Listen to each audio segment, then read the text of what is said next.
अस्सलाम वालेकुम गाइस, कैसे हैं आप। आज और रिश्ता आपकी होस्ट आपकी खिदमत में लाई है। माशाल्लाह से बहुत ही प्यारा सा है, जिसके बारे में मैं आपको डिटेल्स देने लगी हूँ। लेकिन फ्रेंड्स, डिटेल्स की जानिब जाने से पहले आपसे एक रिक्वेस्ट करना चाहूँगी कि अगर आपने अभी तक मेरे चैनल को सब्सक्राइब नहीं किया सो फ्रेंड्स काइंडली आप जल्दी से जो है पहले मेरे चैनल को सब्सक्राइब कर लें और प्लीज़ वीडियोस को लाइक और शेयर लाजमी किया करें।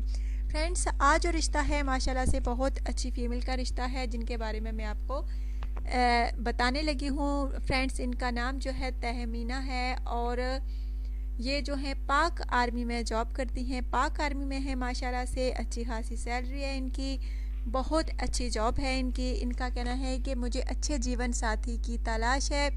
एज इनकी फ्रेंड्स 28 साल है। इनका कहना है कि मुझे ऐसे लड़के से शादी करनी है जो हैंडसम हो, और हैंडसम होने के साथ साथ खूबसूरत यानी हो, और खूबसूरत होने के साथ साथ अच्छी सोच का मालिक हो, नेगेटिव सोच का बिल्कुल मालिक ना हो, और उसे मेरी जॉब करने पर एतराज़ ना हो तो वही शख्स जो है रब्ता कर सकता है।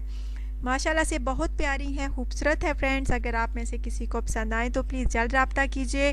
और पाक आर्मी से इनका ताल्लुक़ है। माशाल्लाह से सोल्जर हैं, आर्मी में जॉब करती हैं। माशाल्लाह से आजकल ये फ्रेंड्स जो हैं कोयटा में हैं और शादी करना चाहती हैं। अगर आप में से किसी को ये पसंद आए तो आप रब्ता कर सकते हैं। रिहाइश इनकी फ्रेंड्स लाहौर के पास एक गाँव में है, लेकिन आजकल जो है जॉब में नौकरी में है, यानी जॉब कर रही हैं ये, और कोयटा में जॉब करती हैं, कोयटा में हैं। अगर आप में से किसी को ये पसंद आए तो आप रब्ता कर सकते हैं फ्रेंड्स।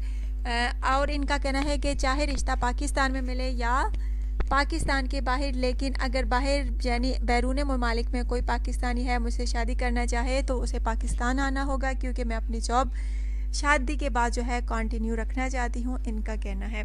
सो फ्रेंड्स, अगर आप में से किसी को ये पसंद आए तो मुझे जल्द बताइएगा, कमेंट्स कीजिएगा, अपना ढेर सारा ख्याल रखिएगा और चैनल को ज़रूर सब्सक्राइब कीजिएगा, वीडियो को लाइक और शेयर कीजिएगा, बेल आइकन के बटन को दबाना हरगिज़ ना भूलिएगा। Bye bye.